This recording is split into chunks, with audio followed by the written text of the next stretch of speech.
here at the More Freedom Foundation. Today we're going to be discussing the United Arab Emirates primarily. There is a fair amount of attention being focused on the UAE right now related to its intervention in Sudan. The UAE's intervention in Sudan is especially horrible, but it is different, I think, in scale, but not necessarily in type to what the UAE has been up to across the region for well over a decade now. So today we're going to review what the UAE is doing in Sudan specifically, why this is happening, why this is being allowed to happen, and also what the UAE's record in the wider region is, what's going on behind it, why it might be happening. It's a pretty bleak story, but what's interesting is it's just not covered at all. And this lack of coverage for this story is something that has been an issue for me as well, frankly. So I'm hoping to rectify that a bit today. We've certainly, in the context of the Yemen war, called out the UAE's role and the way that they are kind of coming out on top in a lot of these regional conflicts. But it is a new and different level of horror that we're seeing in Sudan that I think makes it worthwhile to review the history here and review the way that the UAE has been involved in a shocking range of conflicts. Yeah, Josh Burns says so much death and destruction. That is very true. If you could let me whether I am coming through, it is a whether or not I'm coming through. That would be great in the chat. What we're going to do today is a presentation that I have put together, talking about the UAE for sort of 45 minutes or so. Then the balance of the presentation will be Q&A from folks in the live chat. I do not have the mental bandwidth necessary to pay attention to the live chat while I'm giving my presentation. So we have a few simple rules that you should observe. You should be civil to each other. You can say anything you want about me, my ideas, my personal appearance, my haircut, whatever. Go for it, go nuts. But we do ask that you are respectful to other people in the chat. That is something that you should definitely do. Be respectful to each other. Avoid anything overtly genocidal. Thank you very much. Against any group. And also do not disrupt the chat by sort of bombing it with this, that, and the other thing. We have a moderator, Logo Cool Extreme, who does not appear to be here right now, but if he lets you know that you're acting out of turn, listen to him, because he has the power to ban you from this channel for all time. And there is no appeal from the court of Loga. It's interesting. I'm noticing that very few people are actually here. This is unsurprising, because the Sudan issue and the UAE issue are not things that folks that sort of U.S. government want you to hear about. So therefore, U.S. media entities like Google are unlikely to widely share such a live presentation. I can see, 10 minutes in, we're already at a fraction of what we usually have. So that just means that your commentary will be more likely to be answered in the Q&A session. So very likely to get to your questions and provide answers to them. More likely than usual, because apparently hashtag UAE is not something that Google wants to publicize. This will also be perhaps unsurprising when you consider something that we're not getting into today, which is the UAE's outsized role in tech investing. I don't know how many shares of Google specifically they own, but the United Arab Emirates is a very key part of the tech infrastructure, the sort of tech bubble. We'll be talking about that a lot in Monday's podcast, which I hope you'll chime in for. So the United Arab Emirates, it's kind of fascinating how quickly they have managed to become of great, great importance. And I'm actually quite embarrassed. I was setting this up this morning and I put together a map, sort of regional map, and I was kind of shocked to find there is a yellow arrow pointing to what the United Arab Emirates is on this map that we'll be using for much of today's presentation. The yellow arrow points to the UAE, but I noticed that in this map that I've used before multiple times in multiple presentations, I had actually mislabeled Oman as the UAE, which is a sort of an example of just how far under the radar UAE has been floating in my own presentation. And I'm very proud of the audience we have here at the More Freedom Foundation. A lot of geopolitically aware, smart folks who love calling me out. And in years of my putting out presentations with that map mislabeling Oman as the UAE, nobody ever called me on it, which is, I think, a sense of just how far under the radar the United Arab Emirates is flying. As one other preliminary note, today we're going to be talking a lot about the United Arab Emirates and, frankly, crimes that the United Arab Emirates is committing, or at least ways that they have acted to make things worse in the region more broadly, across almost every country I've listed here has either direct relations. Actually, I'd say every country here has direct funding relationship with the UAE, including Iran. But most of these countries also have had some kind of more direct foreign policy involvement from the UAE. It's not that I'm really necessarily blaming the UAE here, or the way that I definitely blame the other two main Middle East proxies of the United States. You know, Israel has real agency and real awful things that they do and awful reasoning behind it. So does Saudi Arabia, and so does the United Arab Emirates. But the United Arab Emirates I see as a even less free and sovereign country than Saudi Arabia or Israel. So it's important to keep in mind as I go through these incredible crimes that the UAE has been committing over the past 15 years, crimes against democracy, crimes against sovereignty, and now very basic crimes against life, genocide in Sudan. Keep in mind that these UAE crimes, even more than Israeli and Saudi crimes, are fundamentally crimes of U.S. empire. Because there is, I talk a lot, have talked for over a decade about how Saudi Arabia is very little more than a U.S. colony, but it is almost infinitely more sovereign, independent, and a real country than the United Arab Emirates is. So I guess we should probably jump into some UAE history here. The United Arab Emirates, tiny country. I believe there's around 1 million Emirati citizens, but there's maybe 10 million people living in the United Arab Emirates. Most of these people are either expats or migrant workers, kind of the same thing, but in the UAE, this sort of somewhat racist distinction between migrant workers and expats is actually a lot more concrete. And it is not exclusively racial, but it's pretty certainly passport-based. British, American, European business people get to live with Emiratis at the top of the social scale, and then I think the vast majority of the people in the United Arab Emirates are sort of South Asian workers who have a pretty rough go of it, limits on their mobility. Key part of the economies of their home countries, the remittances that they send, which allows for a high level of abuse. That is another larger topic that we won't be talking about today.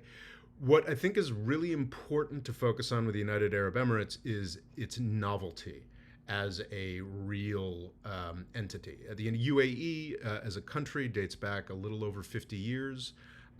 Saudi Arabia, a country whose legitimacy, sovereignty, and legitimacy and history as a country I've spent a lot of time minimizing, goes back 100 years, like a full century, to the 1920s.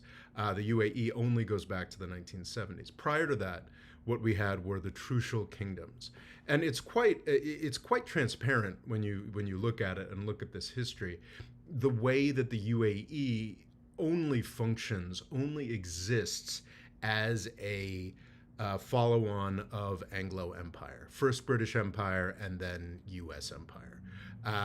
The Trucial kingdoms set up. I think there was a further codifying or centralizing of the relationships between the British Empire and the the Trucial kingdoms in the 1890s, but this basically goes back to the 1820s. Back then, there wasn't a lot, before oil and gas, there wasn't a lot to the UAE economically speaking. I understand that diving for pearls was sort of the core of the economy. And what's really, really striking is if you look, this gets kind of striking with Saudi Arabia. It's a sort of similar dynamic. If you go back 100 years, there's really only hundreds of thousands of people that live there.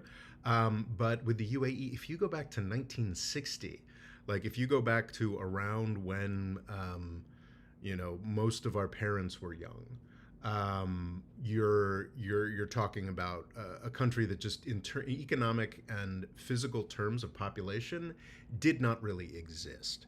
So the whole point of the Trucial kingdoms for the British Empire was Persian Gulf coastal territory, control, coaling stations.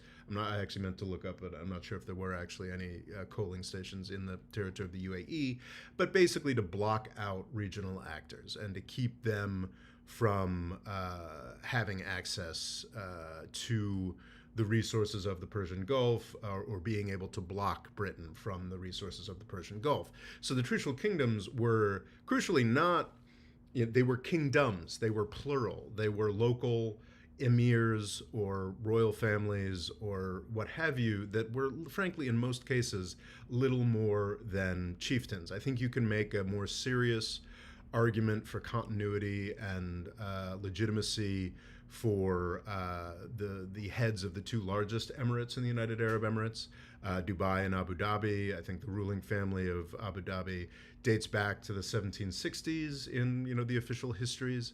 But like it was a dusty fishing town, smaller than the dustiest, smallest fishing town on the coast of, New England in the United States. I mean, there's tiny, tiny places, very little economic significance, and a series of relationships that the British Empire established with sort of local chieftains.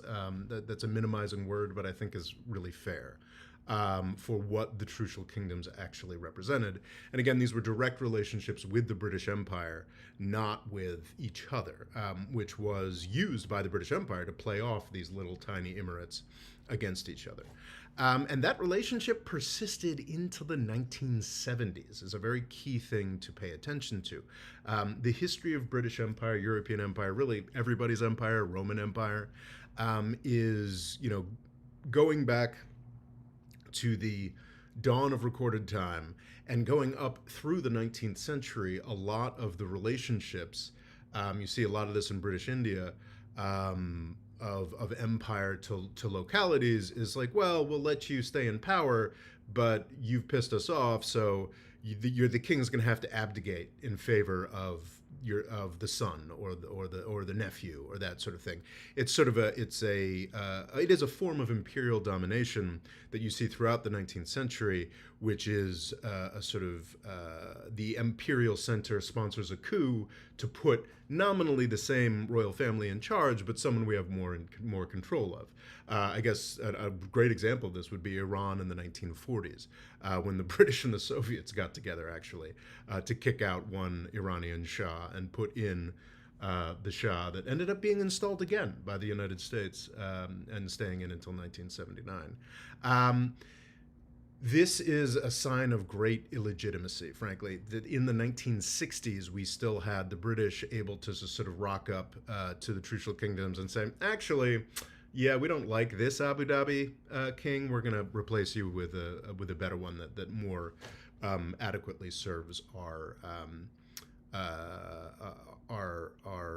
interests. So long after the Trucial kingdoms were easy enough to manage for the United Kingdom, that long after they'd gotten kicked out of Kenya, Yemen, India, they continued to hold on to it until in 1968 the British government simply openly announced we can't afford anything east of Suez anymore, so we're not going to do that. And the Americans picked up the slack, and that is the point at which we start talking about UAE independence, which was sort of, yeah, I guess kind of independence from the British Empire in some sense, but then sort of becoming subjected to this UAE construct. And it's interesting. So when the most important factor, the only reason that the Trucial Kingdoms existed was the British Empire, a monarchy, it was the Trucial Kingdoms. And then when the USA became, the most important factor in the UAE security in the 1970s, it went from Trucial Kingdoms, the monarchy-centered propaganda, to nomenclature, what have you, to the United Arab Emirates to work with the United States of America. It's honestly kind of comical. At root, Abu Dhabi has always been the main figure in charge of this. So it is 7 separate emirates. Abu Dhabi matters a ton. Dubai matters a significant amount, and the other 5 emirates are just sort of hanging on. There is a rivalry, or was a rivalry, between Abu Dhabi and Dubai in the United Arab Emirates. Again, the Abu Dhabi was kind of always on top. But if you look at the physical footprint of the Emirates, Abu Dhabi is, I think, the majority of the territory. Dubai has significant territory, and Dubai, by sort of being a first mover on this, wait a second, we should diversify, mostly because Dubai simply does not have anywhere near the oil and gas resources of Abu Dhabi or the rest of their neighbors in the Gulf. Dubai really sort of led the way on this diversification. We're going to become a gross tax haven for tax dodging European and American businesses. We're also going to have an airline or what have you. Dubai really, really ran out ahead of that. Probably into the first decade of this century, had a lot more say or ability to push back against Abu Dhabi than they used to. And then after the 2008 financial crisis, we had some variety of bankruptcy. I don't know if it was for the Dubai Emirate or just leading banks there. Haven't looked into the intricacies there, but basically Dubai fell flat on its face as a result of the 2008 financial crisis, and Abu Dhabi has sort of run the table ever since. And also, with more and more oil and gas coming on stream, Abu Dhabi's sort of dominance of the UAE, and crucially, the United States has been weighing in on this, relying on the United Arab Emirates more and more as a regional proxy. And by doing so, and by being interested in the kinds of more powerful state elements that Abu Dhabi represents, we've again privileged Abu Dhabi more in the running of the United Arab Emirates. So I guess the main personality, well, there's really 2 main personalities to be aware of here related to the UAE. There is MBZ, Mohammed bin Zayed, I believe. Should have really gotten the pronunciation on that right down. But he is rather easily referred to as MBZ. For years, if you look him up on Wikipedia, it seems like he's only recently become the ruler of Abu Dhabi and the president of the UAE. It seems like for the whole history of the UAE, the past 50 years, there's been 3 presidents, and they're all leading members of the royal family of Abu Dhabi. But much like MBS, who's been the decider in Saudi Arabia for 10 years now, while still only being a crown prince, prior to becoming the de jure leader of Abu Dhabi, MBZ has been the de facto ruler of Abu Dhabi and the United Arab Emirates throughout the most important period of UAE extreme power that we've seen since more or less the Arab Spring, I'd say, and it's been developing since. But just to emphasize again, the UAE became a state 50 years ago, and also the development of its oil and gas resources, though they had certainly been a factor that people had been aware of and had started to develop as early as the 1940s. They only started to fully come on stream, and I think probably became an emphasis and a priority in the period of the 1970s oil crises. So if you just look at like the UAE GDP, the Google version that we'll show you is quite quite quite impressive, because if like from 1960, I think I looked at this morning, from 1960 to today, GDP went up 1,000x. So it's sort of like the Tesla of countries.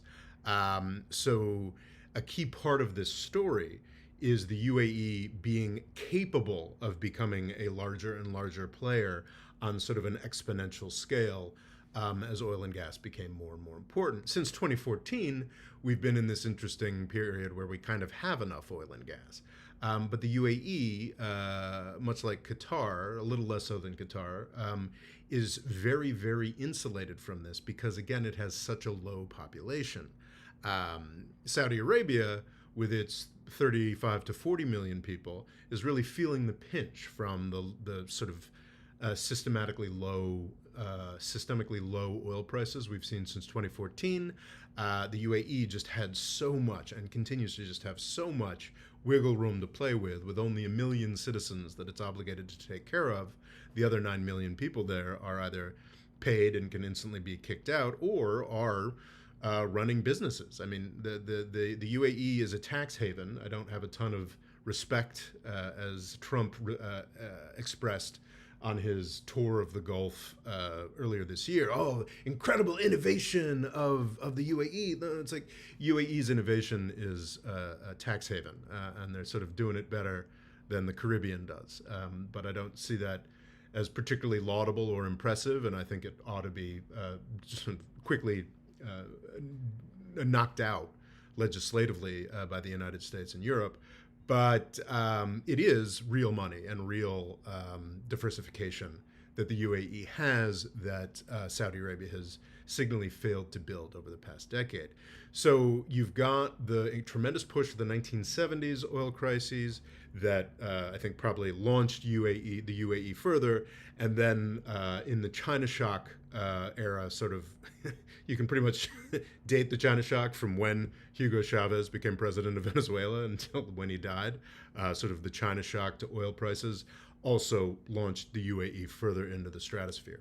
And that sort of China shock came at a really of fabulous wealth for the UAE, came at a really important time for the United States. The United States, after having really lost incredible resources, incredible dignity, incredible moral stature, and incredible loss of life by U.S. standards, not to say the 1 million people we slaughtered, but lost a ton in Iraq and Afghanistan. And in the second Obama administration made a decision, look, we're pivoting to Asia, and we're going to start working through regional partners. The Saudis are bad at everything, as we've learned over and over and over again, and has been a theme of this channel. They're really hard to work with on military geostrategic stuff because the Saudis overlearned the very real and very important lesson that if they had a competent military, as happened to Iraq, as happened in Egypt, and other places as well, I believe. If they had a competent military, that competent military would probably overthrow them. So Saudi Arabia is useless. Israel is problematic when you're trying to manipulate and run the Middle East. And the UAE was able to sort of step into that gap. This was a conscious, open policy of the United States. There's, of course, is it Jeffrey or Jim? No, Jim. Jim Mattis's. Jim Mattis is a famous leader of CENTCOM. I don't know how you get to, get a good reputation out of the Iraq War, but he seems to be one of the only people who did. Jim Mattis then added credibility to the first Trump administration as a defense secretary, after being a well-known general in the Iraq War. He described the UAE as little Sparta. because they actually had a reliable military that could be used for U.S. aims. Barack Obama's administration was like, yeah, we want to work through regional partners so we can get the hell out of the Middle East. So this is a explicit U.S. policy to rely on the UAE, and a lot of what we're talking about today is how badly this policy has gone. Truly horrific cost to relying on the UAE this way. The main sort of launch onto this stage before 2014 and the oil prices collapsed was the Arab Spring. And the UAE has been in the middle of every horror story of failure and horror. I think at this point it's probably a good point to time to bring up the Muslim Brotherhood. I've talked about this before, talked about it in a short recently, but briefly, we in the United States, in sort of, I guess I hate this term, but Western civilization more broadly, really have come to a consensus, and I would agree with this consensus, that communism under Stalin and Mao, some of the worst things that has ever happened, really bad, worth pillorying. I would not say that they were just as bad as the Nazis, because I can do math. But really horrible things. Both Stalin and Mao and communism more broadly are an outgrowth of the European Enlightenment, which was an intellectual movement against monarchy and against traditional privilege. And it wasn't just Mao and Stalin, it was also George Washington and the British parliamentary experience in the 1830s and the 1900s, what have you. Democratization and everything positive in parliamentary government is also an outgrowth of the Enlightenment. The Muslim Brotherhood is a movement, a much more recent movement, and therefore likely to be more radical, coming out of the Egypt primarily, and it has been influential across the Arab world into other Muslim countries. Turkey, not an Arab country, but elements within Turkey, specifically the ruling AK party, have been influenced, and there's been intellectual cross-fertilization with the Muslim Brotherhood, because the Muslim Brotherhood, like the Enlightenment, is a incredibly broad intellectual movement that has had a lot of different ramifications. I am still someone who is comfortable condemning Hamas even after the 2 years of slaughter. I mean, the Israeli government has done everything in its power over the past 2 years to make Hamas look heroic. But I still believe that Hamas is sort of an aberration that mostly has served the interests of Israel and U.S. imperial elements. So I'm not a fan of Hamas. Hamas is absolutely an outgrowth of the Muslim Brotherhood. What UAE, Saudi, and to a degree, Israeli elements have done in U.S. discourse, though it's much more important to Saudi Arabia and the UAE, is take this idea that the underlying intellectual movement of every democratic movement in, not every, but most democratic movements in the Arab world, specifically during and after the Arab Spring, saying that, oh, well, Hamas is part of this, so everything about the Muslim Brotherhood is a contemptible, condemnable terrorist group. And this has been one of the most successful PR campaigns in certainly of the past decade. You've got all kinds of folks who don't know a single goddamn thing about the Middle East who are like, oh yeah, the Muslim Brotherhood. I mean, geez, Muslim Brotherhood sounds bad. And you know, to the extent that the Muslim Brotherhood has an overarching leadership, it renounced violence in the 1970s. The Muslim Brotherhood does not have an overarching leadership, just as there wasn't in the 1700s. There weren't, some guys sitting around saying like, well, this is what the French Revolution will be, and this is what the Hungarian Revolution will be. And like, it's different in every single country. In Gaza, Hamas has some really negative aspects, but Muslim Brotherhood-related movements were at the forefront of democracy in the Arab Spring, in Egypt, in Tunisia, in really every country. Though, of course, Tunisia and Egypt are the places where that democratic movement was allowed to go the furthest. And it's been trotted out this week to defend the genocidal actions of the UAE in Sudan, to say, well, no, hey, they're fighting the Muslim Brotherhood, guys, so this is cool beans. This is no problem because they're fighting the Muslim Brotherhood. And it's like the Muslim Brotherhood elements in Sudan are pretty marginal, and frankly, there's been some reporting pointing out that it was actually the UAE support for the RSF, the genocidal people, that kind of gave the Muslim Brotherhood legitimacy that it had lost 2 decades ago. But this is not, the Muslim Brotherhood is not the genocidal elements in the Sudan conflict. In fact, they are on the other side of that. And the Muslim Brotherhood actually did come to power democratically in the 1980s, and then was sort of eclipsed by a quite terrible dictator in Sudan. So this idea that the UAE is against Islamic fundamentalism is frankly nonsense. Because, and we have 2 very good examples. The UAE was very happy to support extreme Islamic groups in the war in Syria in the aftermath of the Arab Spring. They did switch back to Assad, but that was after Assad had won the war in 2016, 2017 or thereabouts. So yeah, like the UAE supported radical jihadist elements in Syria.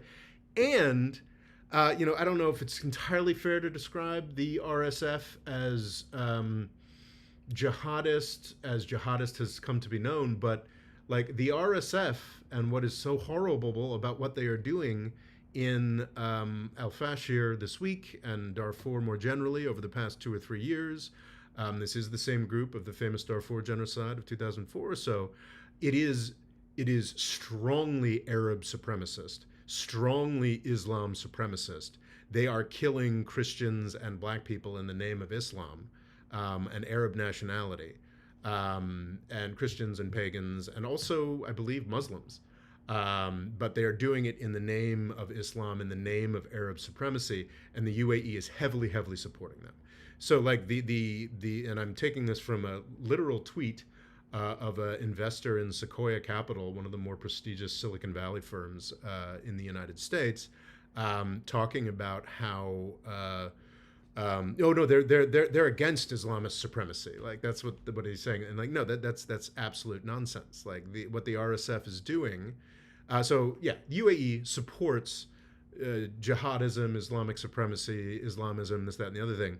What the UAE and Saudi Arabia is against is democracy. So they don't really have much of a problem with really extreme implementations of Islamic ideology, because those tend to be very anti-democratic. What they have a problem with is the broader Muslim Brotherhood brand, which outside of Hamas, and probably another example somewhere else, has generally meant democracy. A great example of this will be Yemen. Yemen is a horrific conflict launched by Saudi Arabia. It's sort of a lot of back and forth between the Saudis and the Houthis over the course of the 2000s, over which Saudi and Yemeni government aggression managed to take the Houthis from a bunch of guys in caves to taking over the entire government of Yemen.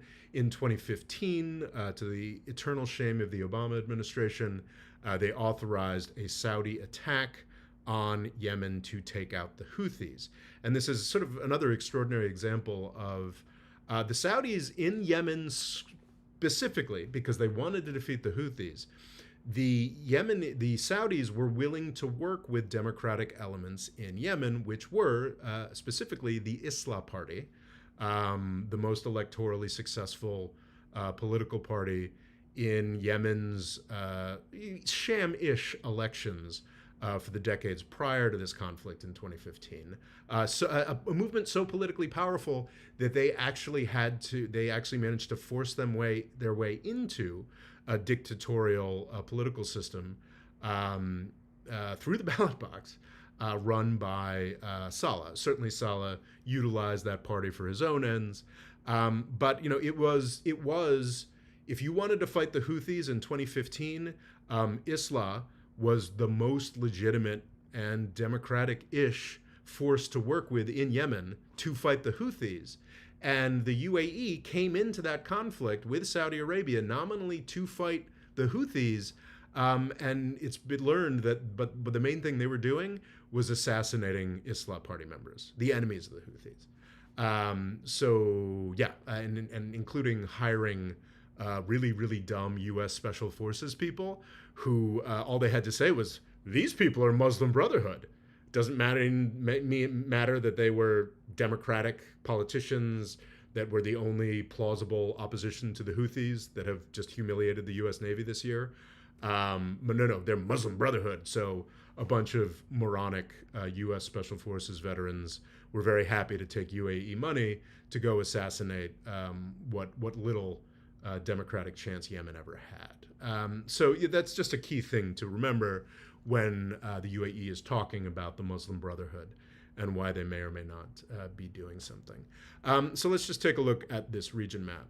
Very quickly, after the Arab Spring in 2011, Saudi Arabia and the UAE used keep in mind this is before the 2014 oil price collapse, just infinite money to crush democracy. I didn't put Tunisia on this map, but you can see Tunisia on top of Libya there, sort of spiking into the Mediterranean. Tunisia is where the Arab Spring started. It had the most inspiring attempt at democracy that actually lasted a full decade and was eventually crushed by Saudi and UAE money. What's interesting about Sudan is, as will come through as we go through this regional map, is that for most of these conflicts, the UAE is just sort of jumping in the middle, making itself useful. I would argue in almost every case, the UAE is jumping in and making things worse. But it's Sudan that sort of takes things to a new level. The UAE is the worst actor in Sudan by far, is the reason this conflict is happening, is the reason that this nightmare is continuing and getting worse. That's not the case with any of these other conflicts. The UAE is happy to sort of jump in as the junior partner of Saudi Arabia, of the United States, of Israel. But they do manage to make everything just a little bit worse. So, Arab Spring 2011, it took a decade, 2011 to 2021, Tunisian democracy over. Egypt is probably the most prominent. It's funny, you don't think of it that way now, but again, on this map, the UAE is the little yellow arrow there. Looking on this map, but Egypt used to be the great leader in the Arab world. It's got 110 million people, almost all of whom identify as Arabs, whether they're Christian or Christian Coptic Arabs or the Muslim Arab majority. It was incredibly heartening and inspiring to see the fall of the Mubarak military regime in 2011. Egypt had real elections. I would argue probably for the first time that, or at least more real than they ever had been. Elected Mohamed Morsi, who spent 1 year as president. Certainly, Morsi was not any kind of role model for democracy, nor should you expect any such thing in the first year after decades or centuries or millennia of dictatorship.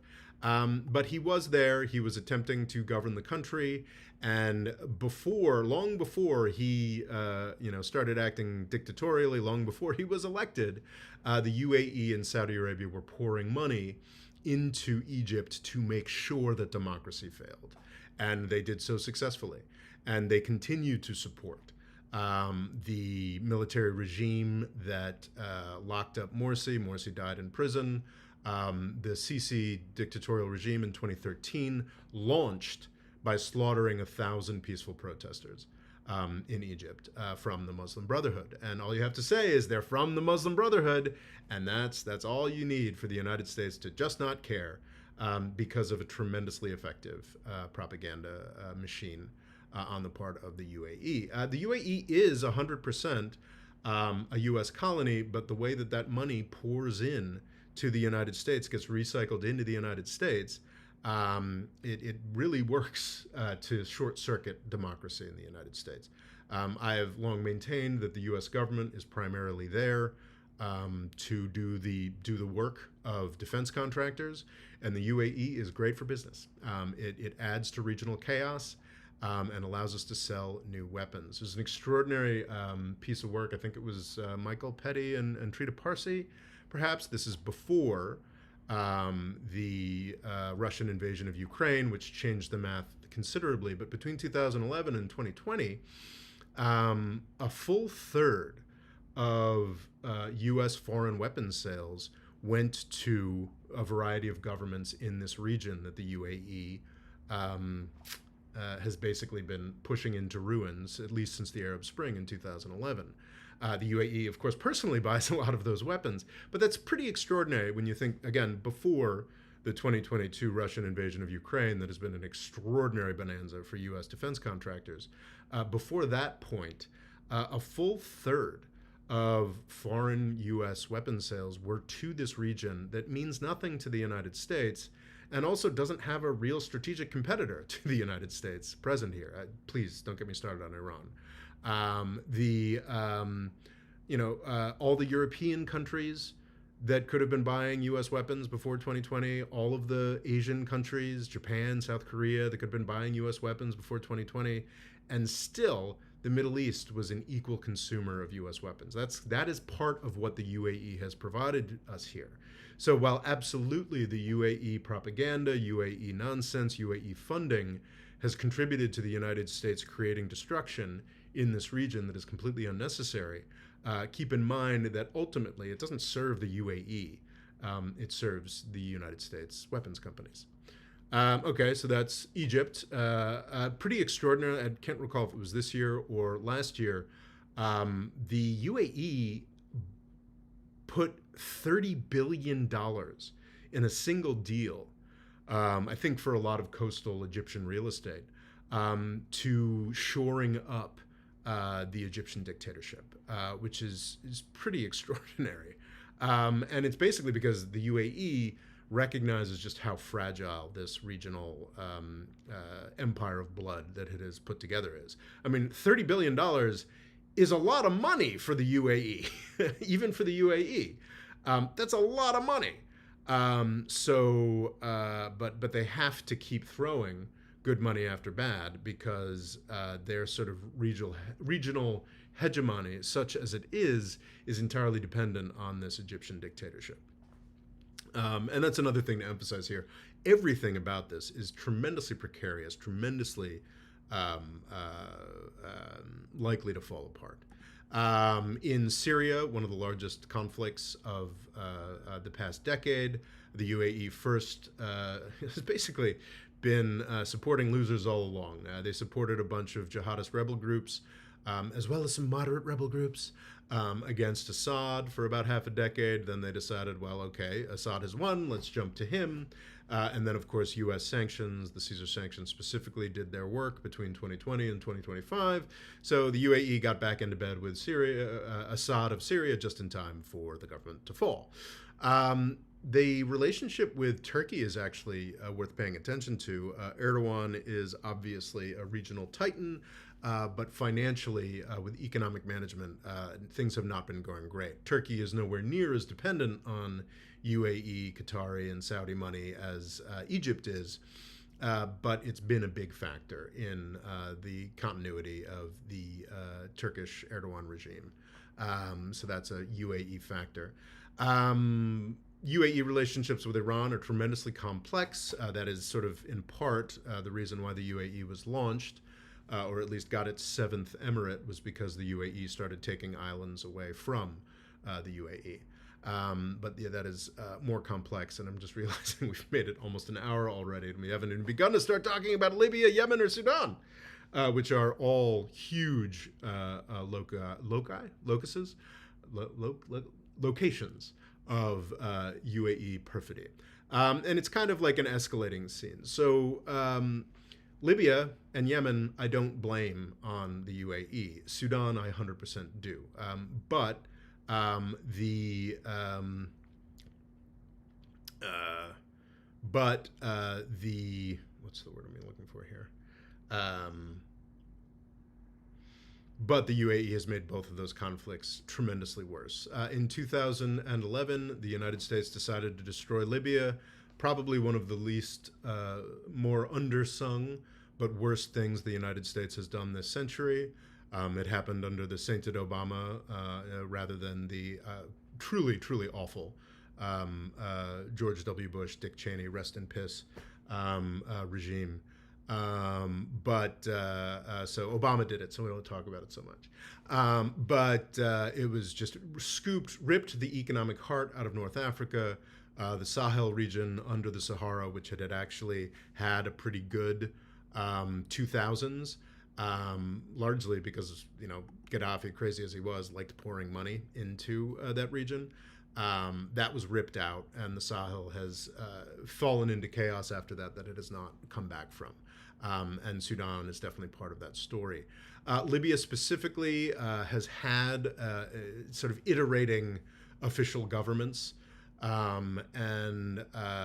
Certainly, I'm not here to make a case that the official governments in Tripoli are somehow morally superior or well run or this, that, and the other thing. But they are the officially recognized governments. They are more representative of the majority of Libyans and the majority of streams. What the UAE has done since 2014 is be the main funds provider, banker, and weapons provider for Haftar, who you've certainly heard me complain about before. Haftar is the main spoiler of Libyan peace. Libya has not been able to knit itself together in the 14, almost 15 years since the U.S. destroyed it and destroyed the Gaddafi regime. The Haftar family at this point, Khalifa Haftar is now in his mid-80s. The pictures of him don't make him look particularly healthy, but he has seems to be setting up a dynastic regime in the east of the country. In 2019, most famously, with the funding of, I think I gave Saudi Arabia a harder time for this than the UAE, which I now regret a bit.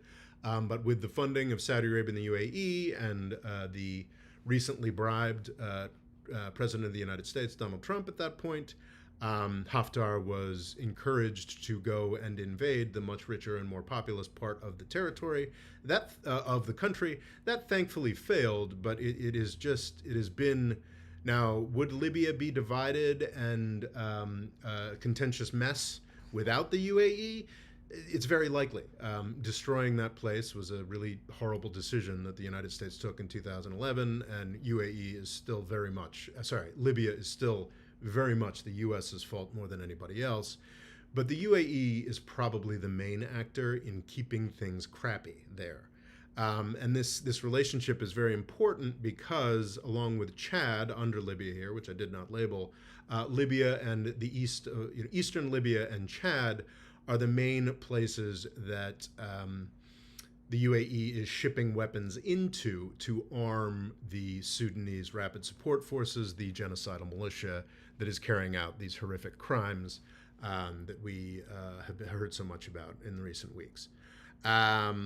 So yeah, that's Libya. This is sort of, and it's interesting, we're going sort of chronologically here, though the UAE has been deeply involved in Libya, Sudan, and Yemen, for all of these places for at least a decade.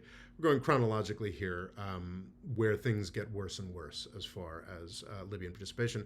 Actually, we should also talk about Ethiopia. The Ethiopia, again, doesn't look so big on this map, but is another titan, a country of 110 million people. And probably, actually, if you wanted to make the case for for the United Arab Emirates as a worthwhile is this coming through? Because I think I'm seeing a problem here. I will keep talking. Oh, now it says I've got excellent connection again. Or do I have an excellent connection or not? We're talking about the Ethiopia briefly, talking about how the UAE does not have any historic reason or any real like ideological or religious dog in this fight. Ethiopia is um, uh, has a large Muslim population, but as far as I can see, the UAE is mostly controlling events in Ethiopia through their sponsorship of Abiy Ahmed, who, despite the name, is a evangelical Christian and in charge of Ethiopia. But if you look at the course of his war, Abiy Ahmed's war against the Tigrayans from 2020 up and through, was it 2022 or 2023 or thereabouts? No, it launched in November 2020, that's for sure. The course of that war, the Biden administration could simply phone up the UAE and say, okay, twist the dial on how much money and weapons you're giving to Abiy Ahmed. Abiy Ahmed invaded Tigray. The Tigrayans were the historic, well, not, at least for the past 30 years or so, leaders of Ethiopia. Abiy Ahmed had replaced them, though not in a violent way, and he got to a point where he wanted to violently displace them in 2020. People became alarmed, specifically because the Tigrayans had run the country for 30 years. You know, the guy in charge of WHO, a lot of Tigrayans were a lot of the Ethiopians that people knew internationally, so we were very alarmed about the possibilities of a Tigrayan genocide. So the Biden administration called up the UAE and said, stop giving Abiy Ahmed weapons. Then the Tigrayans started marching on Addis Ababa. It looked like this minority of 7 million people might actually capture the capital of Ethiopia. And the Biden administration said to UAE, yeah, you should probably give Abiy Ahmed more weapons. And I think that sort of interaction has happened a couple times. So that's like kind of like the case for working through the United Arab Emirates. The sort of the ability to control this conflict. But of course, there's the larger question of, would there have been such a conflict in the first place if Abiy Ahmed didn't know that he could rely on the United Arab Emirates for tons of weapons? An open question, but it would be remiss if we were doing a survey of UAE involvement in this region and not talk about Ethiopia. UAE is also a factor in the fiendishly complex Somali conflict that if I were to try to do a presentation on, I would have to spend the whole morning just catching myself back up on Somalia. So we're not going to talk about that. Suffice this to say that the UAE is involved and also probably has relations with Djibouti and Eritrea that we are not going to be talking about today. So we've talked about Libya, the UAE's sort of opportunism there. And now turning to Yemen, it gets a little worse, and you begin to see or begin to be able to talk about what the United Arab Emirates is actually doing here. And the United Arab Emirates, the analogy that people use is that they're actually kind of setting up a sort of maritime empire.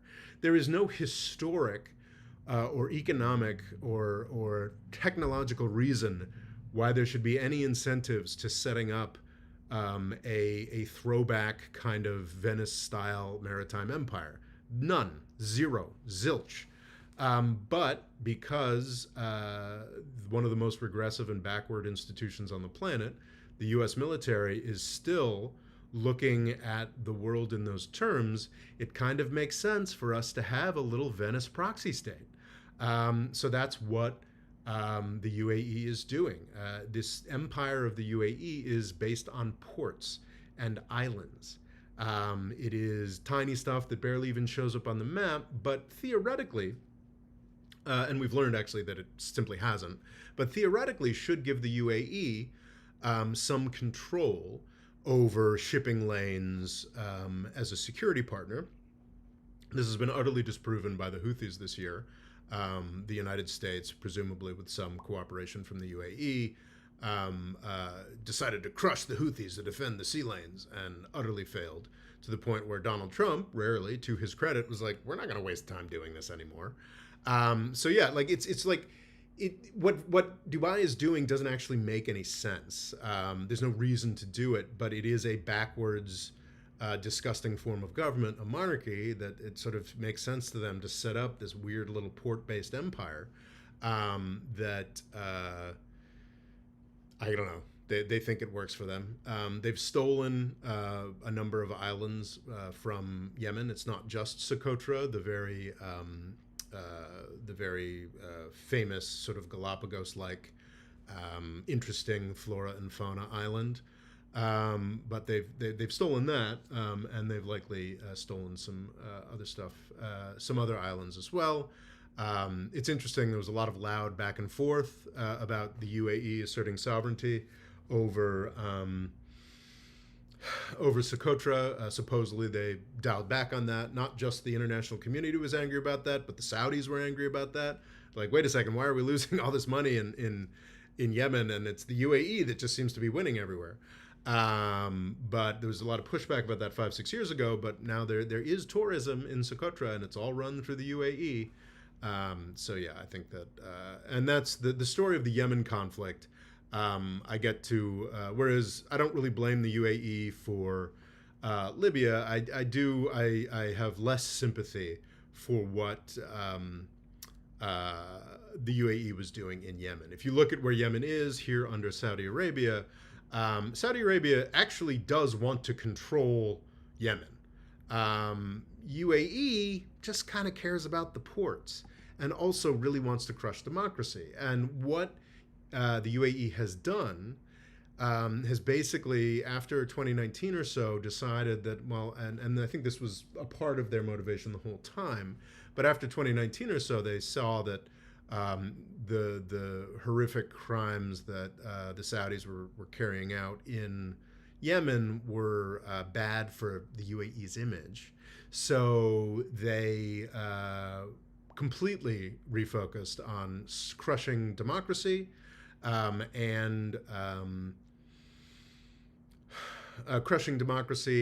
getting control of all of these ports along Yemen's southern coast. I am not. I feel like there's probably a valid critique that I am too sympathetic to the Houthis. This has become clear to me as I've realized just how powerful the Houthis have become. The Houthis are an indigenous resistance movement against Saudi, U.S., and UAE imperialism. That's just obvious. They are not nice people. As you know, the North Vietnamese were not nice people, and you know, most revolutionaries are not nice people, but they are the government of Yemen. They have been the government of Yemen, the Houthis, for about a decade now, and the continued haphazard aggression of the U.S., Saudi, and UAE has only made them stronger. And one of the key reasons that the outside coalition has completely failed to set up an alternative to the Houthis is the fact that the UAE, nominally in the anti-Houthi coalition, has been running around killing all of the Islah Party, all of the more credible Democrats in that coalition. There is a rump of ports along the south of Yemen, and in every single one of those, it's sort of interesting. In 2015, there was the Houthis against the Saudi UAE coalition and the folks that they sponsored. And what's been interesting over the course of the past decade, 11 years now, is that say these numbers are made up, but say, you know, the Saudis were the main sponsors of like 80% of the non-Houthi territory. Now it's the UAE that are the main sponsors of like 90% of the non-Houthi territory. And they are very happy to have each of those ports to indulge sort of the local interests of each and every single one of those ports. So despite like repeated multiple efforts by Saudi Arabia to put together some kind of unified government of the non-Houthi parts of Yemen, it's all been sort of divided and conquered and violently filtered of its democratic elements by the UAE. So I don't think the U.S.-Saudi project to take over Yemen is a good thing, but I am becoming more and more aware that like the Houthis are a dangerous, dangerous element, and the UAE has absolutely sabotaged any attempt to really deal with this, and that's against U.S. policy. That's against like U.S. military diplomatic policy. And it's sort of, I guess, what Yemen shows is that in fact the UAE isn't even good for um, isn't even good for like the militarists in the United States that are trying to control the region. This is the Houthis, the growing control of the Houthis of Yemen, of now the Red Sea, is lion's share of that guilt goes to the Saudis. Of course, the Israelis are coming in hard over the past 2 years, making the Houthis more powerful. But the UAE is sort of the reason that the Saudi project failed. And it's interesting. You do see in more and more contexts stress between Saudi Arabia and the UAE, and I think Yemen is one of the main reasons. One of the more horrific things about the Saudi UAE invasion of Yemen is that they didn't really have a lot of foot soldiers. Again, Saudi Arabia does not have a real army. It has some princes, I guess, or other favored folks who do fly the bombs that blow up, fly the planes that blow up Yemeni school buses, but it doesn't have a useful. I think one of the reasons why Jim Mattis, that Trump's defense secretary, was so impressed with the UAE was in contrast to the Saudis. The UAE had sort of real functioning military figures and people. And the UAE had a instance early on in the Yemen conflict where something like 10, 15, or maybe it was 30 UAE soldiers were killed. And that is like the equivalent for the United States of like the entire loss of life in the Iraq War or Vietnam, well, not quite Vietnam scale. So there was tremendous backlash in the UAE against using UAE troops. So there's a lot of mercenaries. There's a lot of Colombians apparently, but for the cheap cannon fodder, and this is one of the main reasons why we have a war in Sudan. For the cheap cannon fodder in Yemen, the UAE went to Sudan and got a lot of, not just, but including child soldiers to come and fight in Yemen. And that the force that they built up doing that was known as the Janjaweed. These were the Arab genocidaires of Darfur that became known as the Rapid Support Forces. And the UAE gave them tons and tons of money to come fight their war for them in Yemen.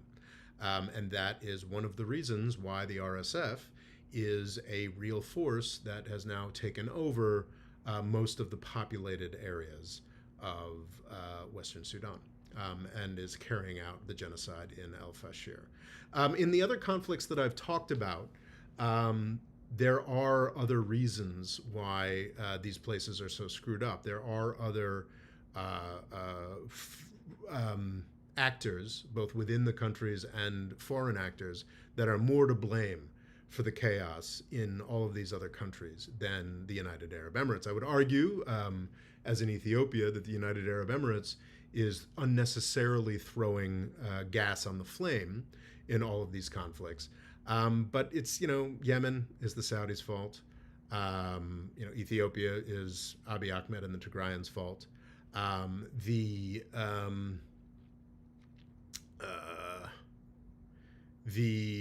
But Sudan is the UAE's fault primarily, and they've been called out for this over and over and over again. The New York Times has made it very clear that the UAE has been funding this conflict for years now.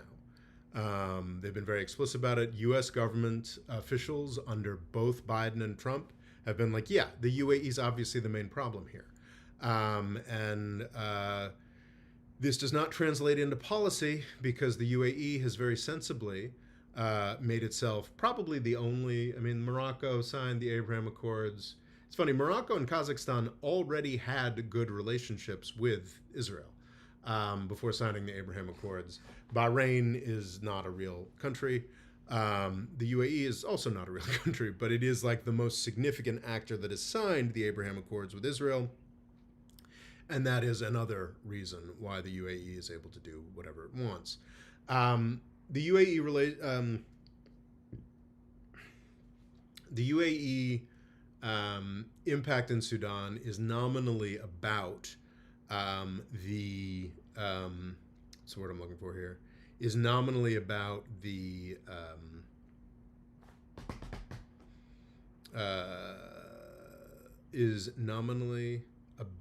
Muslim Brotherhood, but I think I've already adequately explained why that is nonsense.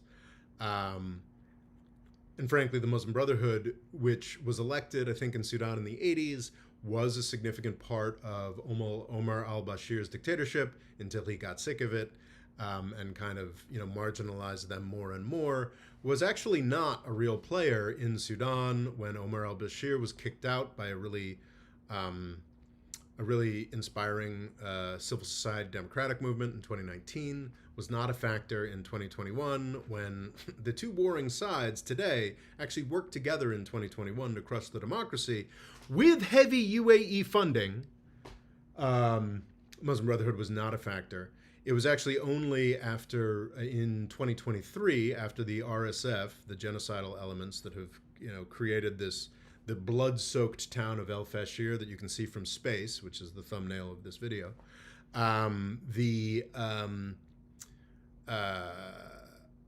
It was only in 2023 when the RSF started cleaning the floor with the official Sudanese armed forces that Islamist militias got an opportunity to come back into, Islamist Muslim Brotherhood militias got an opportunity to come back into this conflict. So yeah, the Muslim Brotherhood thing is nonsense. What is not nonsense, and I think what is really going on here, is that the United Arab Emirates really likes having troops, really likes having a force of soldiers that they can fly into wherever to do empire stuff. And that is what Sudan provides. Infinitely cheaper than Blackwater or Colombians or South Africans or whoever else is doing the majority of the UAE's dirty work. And yeah, there's no Saudis to blame here. The Egyptians are on the side of the Sudanese armed forces. The Russians, are happy to take money from both sides, but aren't really that big of a factor here. Most of the rest of the world is sort of malign neglect of Sudan, but what their malign neglect is allowing to happen is the United Arab Emirates turning this place into a blood swamp, and it's truly, truly horrific. And I thought that would be a good time to spend an hour and 10 minutes surveying the history of the United Arab Emirates and what it has been doing to the region specifically over the past 15 years. I hope that was helpful, and we've now got 51 minutes of questions and answers. There is a super chat. There's only 38 people here, so I can probably answer most questions, but I'm definitely going to answer your question if you do what Chris NL92 has done here and provide some money that will convince me to answer your super chat. So now I will see what Chris NL92 had to say.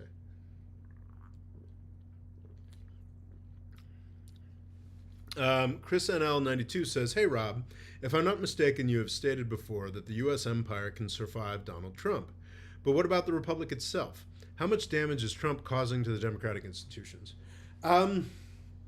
This is the question. This is a huge, huge question, Chris NL, and I thank you for such a large super chat to convince me to get into it. If you had talked to me, and I did a rather long piece pointing out this entirely, it's interesting. Local Extreme says, "Sorry about being late. This is a moderator. YouTube didn't think to notify me for this stream for some reason." Yeah, we've got about a quarter of the amount of people, about a quarter of the amount of people we usually do at this point. I think putting a hashtag UAE in a stream is not a good way to get eyeballs on your video. My brother says that audio is breaking up. I noticed there were some problems earlier. Is that still a problem, Edward? Let me know. The institutions, I could have said, obviously it would have been better had Donald Trump never been president of the United States, but if we had looked at the Trump presidency in 2017 and 2021 and looked at that and said, the leaders of our country said, wow, clearly our policy of pro-war and pro-business fundamentalism has driven us into a ditch. Wow, we've gotten to a dangerous point. It's time for it is time for a correction. It's time to move on and find different solutions. Instead, we got Joe Biden, who was basically just, we're going to do more of the same.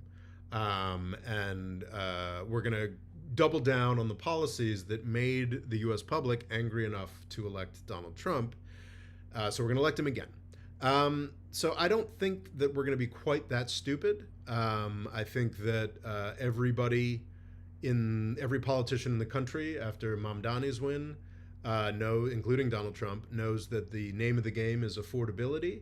The question is, what does affordability mean? Does it mean tax cuts, which is certainly what the Republicans are going to want to go for? Does it mean like carefully means-tested tiny programs for a very convoluted group of gay Eskimos or whatever, as the Democratic Party traditionally goes for? The Democratic Party of Kamala Harris, Joe Biden, Bill Clinton, Barack Obama wants to have very carefully targeted, very small handouts while focusing on big tax cuts and big bombs in the Middle East and Europe. And that's just not going to fly. We clearly need, and whichever political party, and you can see elements in both the Republican and the Democratic Party who recognize this, whichever political party figures out that it's time to find an alternative to pro-war and pro-business fundamentalism, whichever political party figures out what that looks like, first, we'll get to be the next Reagan or the next FDR. We'll get to define the next 40, 50 years. I would have thought, like, this was really obvious to me in 2020. It sort of hit me like a ton of bricks in 2016, and by 2020, and I can point you to the video, I had come to the realization that it's time, and this is what we need to find. But Donald Trump has completely failed to meet the moment of being the next Reagan or FDR. Biden really failed to meet the moment of being the next Reagan or FDR. I'm not saying those two folks are equal. I've become a big FDR fan after being a Reagan fan for much of my adult life. But they are transformative presidents that had movements around them that changed the country. If we, elect another CIA Democrat in 2028 who's just like, oh no, this time we're really back, and wants to talk about NATO and AUKUS and how we need a more market-based solution to healthcare, and then we oscillate to what, like J.D. Vance or whatever, 4 years later, then yeah, I think the U.S. Republic is pretty cooked, but if forces in the Republican or Democratic parties get it together to move on to providing answers that actually work for the U.S. public, then maybe the U.S. Republic has another decade or century to run. So yeah, it's a big if. I would think that enough people would be able to look at, and there's a lot of hope in that. It's interesting, in 2017 through 2021, like the Democratic resistance was gravitated towards the CIA and the military, and this is all Russia's fault. And let's look to our institutions and our business leaders to save us. And just like how corrupt and self-serving those business leaders have proved themselves to be, there are many indications that even like baby boomer Democrats are like becoming hyper radicalized, and are ready for like a real alternative. We'll see. But there needs to be a real alternative. And I'm not saying it has to be like running back to the New Deal. There's certainly elements of, we absolutely need serious competition law. We needed serious reckoning with the power of big tech, serious reckoning with the power of a lot of oligarchs. And that doesn't necessarily have to be in a left context. it seems much more natural to me that it would be in a left context. But there are Republicans. I mean, the Marjorie Taylor Greene over the past couple months is really kind of mind-boggling. I don't think she's going to end up being our next Reagan, but who knows?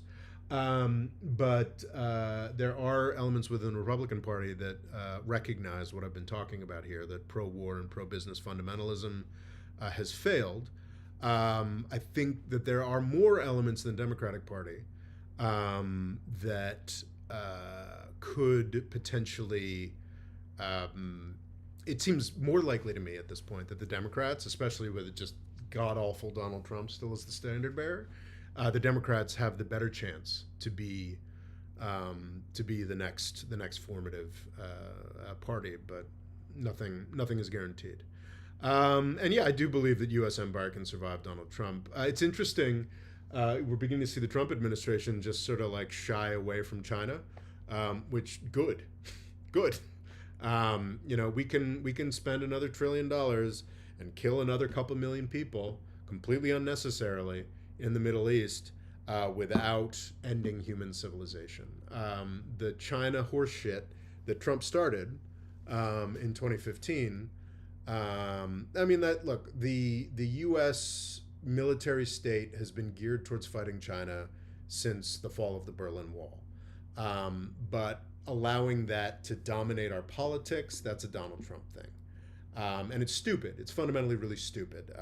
Back in the Obama administration, we had a lot of alliance and economic levers that we could have pulled that would have been infinitely more successful than Donald Trump's like dumbass tariffs and dumbass tariffing of all of our allies at the same time, or what have you.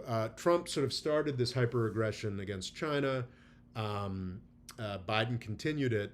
And now Trump, I think, sees the writing on the wall and is sort of shying away from it, and thank God. And if any Democratic person, I think the complete disqualifier for any Democratic politician in the primary in 2028 has got to be if they start talking about China. Just leave them aside. We've lost the ability to defend Taiwan. We need to help Taiwan make an accommodation with China. And that's actually probably the most hopeful thing to talk about this decade, if we can convince, as the Trump administration seems to have been convince the U.S. military establishment to abandon Taiwan. Probably that removes the greatest threat to human existence, a major war between China and the United States. So, as far as U.S. empire, I think Trump is sort of like, oh, well, I'm going to go pick on weaker people than China. And we don't have to pick on anybody at all. We'd be much more powerful if we didn't pick on anybody at all. But it's better than trying to start thermonuclear war with China. So that's an improvement anyway. Well, Hamas failed. Okay. Let's see. Questions.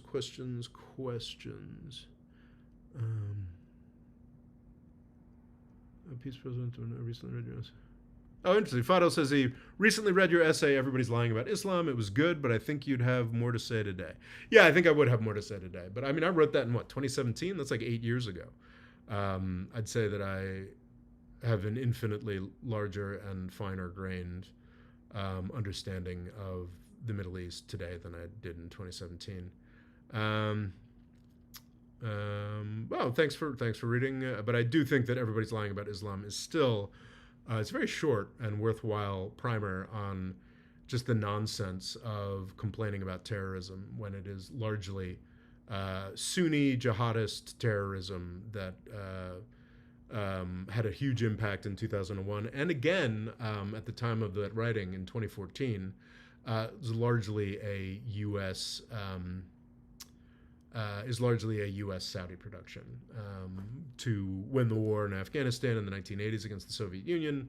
And then again, I mean, you have no Islamic State without Bush's invasion of Iraq and the Obama administration's creation of a free fire zone for jihadists in northern Syria between 2011 and 2014. But yeah, so I think Everybody's Lying About Islam is a real good intro. And I'm glad that it's still good. And Fadel, who's a knowledgeable sort on these issues. Becoming a bit of a thought leader, Fadel. You're getting, it's fascinating watching you get retweeted by a lot of folks that I follow on Twitter. But he still thinks Everybody's Lying About Islam is worth reading, so you should check it out. A rock song, when it comes to Oliver Adams asks, when it comes to like Anglo and Western influence, does the West and Anglo countries include UAE, Japan, Ukraine, Israel? I'm confused on the line. The line is very blurry. And yeah, Western civilization is a terrible concept. I tend to lean a lot more towards modernity. You could certainly portray that as a Eurocentric choice, and I'm actually pretty okay with that. I think that Europe and then the United States did sort of define modernity. You can make a very strong argument that we are falling out of being able to define modernity. You can make some so does that make Asia more Western? If you connect the concept of Western civilization and modernity, does that make rising Asia today more Western than U.S. and Europe? I don't know. But yeah, the Western civilization is a kind of a nonsense thing to talk about, especially when you consider how little most of those signifiers of civilization matter today. Just coming from quite a sort of pretentious family where I was sort of raised around a lot of classical music and theater and this, that, and the other thing. I mean, how little does any of that matter today? Or just the King James Bible or whatever. It's just the idea that there's some Western civilization we need to preserve in like the sea of pop culture and whatnot. I don't know. It's a very hard case to make. It is a infinite conversation, and it's why I usually try to avoid concepts like the West or Western civilization.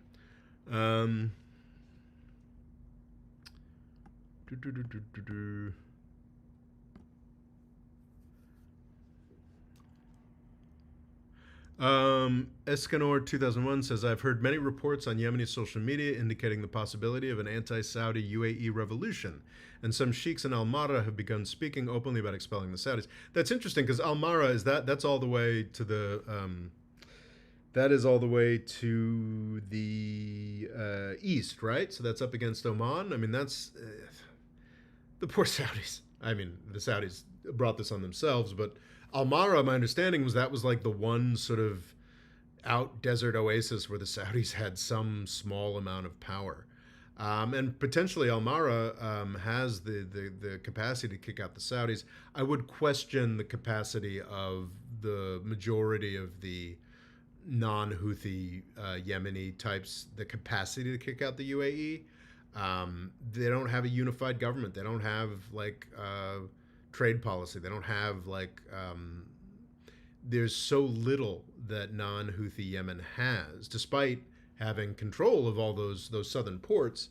There's just so little going on there, and certainly if the Saudis and the UAE were kicked out, those who've been following the conflict will recall that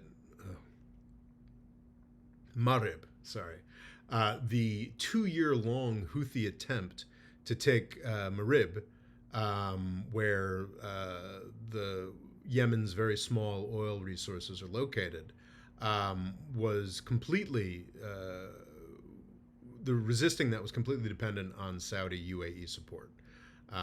Certainly, there were Yemeni militias, the Giants Brigades, that like played a role in defending that, but they're all heavily supported by the UAE. So yeah, I mean, sure, you could kick the Saudis out of Al-Mara, which would be very satisfying and amusing. But I do think that to the extent that there is a Yemen independent of the Houthis, it's super reliant on Saudi UAE support. So I find it hard. I could see if they wanted to kick out the Saudis and the UAE and make peace with the Houthis and sort of accept, for some kind of peace process, and then, Houthi control of the whole country, that seems creditable to me. But I think that a lot of these folks are really, really dug in and it'd be difficult for them to concede Houthi control. So. Thank you, Dan7947. I saw a video of Trump saying he took the sanctions off Syria. Did he really? Yeah, he really did. Tom Barak, who I think is at least origin Lebanese, though I think he's lived almost the entirety of his life in the U.S., or maybe perhaps a Lebanese family. I could be entirely wrong about that. But Tom Barak, I think, has played personally a role in this guy almost went to jail for his relationship to the UAE, actually, right? In the Trump administration. But he was pardoned by Trump and is really, honestly, I think doing good work for Syria because he does kind of want Syria to be independent.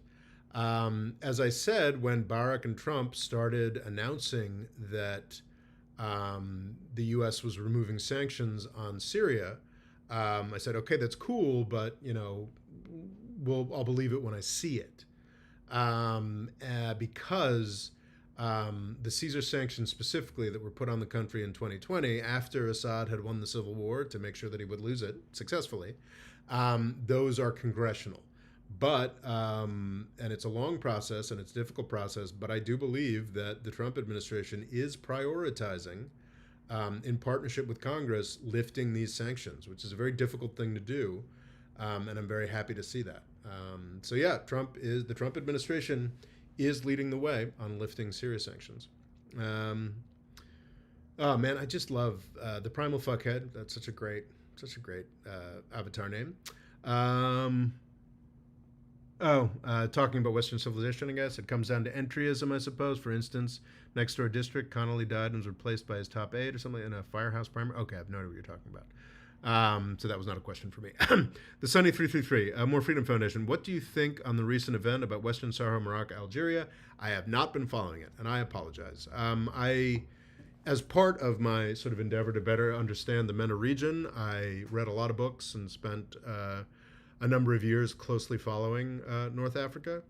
Have some videos I'm still proud of talking about the relationship between Morocco and Algeria.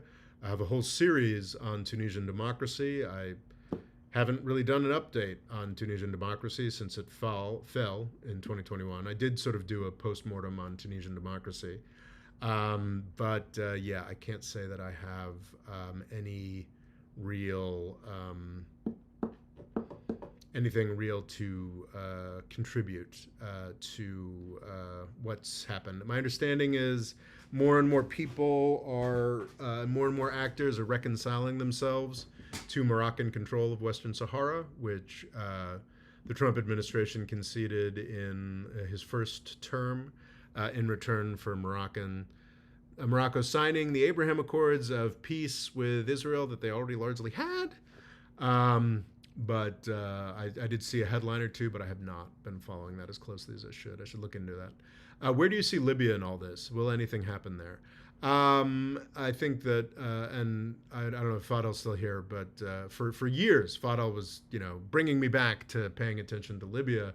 But it's just, I've been kind of, Libya will continually promise, this is the new government and this is the government that matters, and then it will get into a fight with the old government.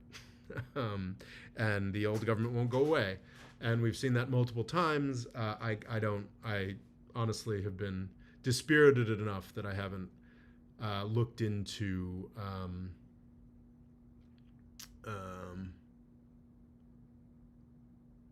I haven't looked into that much. Rob, say hi, you're famous. Obraz, what are you posting here? I think it's morning in the US, but I reply, you're good evening. More freedom. Yeah, so Libya is pretty bleak. Maybe Fadl has... Libya will continue as it is for as long as Haftar lives. Fadl, actually, question for you. Do you think that his successor, he's got a son or two, right? Are they likely to be able to keep his faction going after Fadl dies? Sorry, after Haftar dies. don't want Fadl to die. Yeah, that's an interesting question. I just haven't been following Libya because it's so depressing. I haven't been following Tunisia because it's so depressing. Yeah, Kais Saied was popularly elected president of Tunisia. Got sort of hit with COVID and used that as an excuse to, gosh, it's already 4 years ago now. In 2021, opted to destroy the opted to end Tunisian democracy. It's funny, at the time, everyone was like, not everyone, but a lot of people from Tunisia were like, what are you talking about? He's a hero, he's great, he's fine. And yeah, I don't get those comments anymore. So yeah, his brief period of emergency is now rounding 4 years.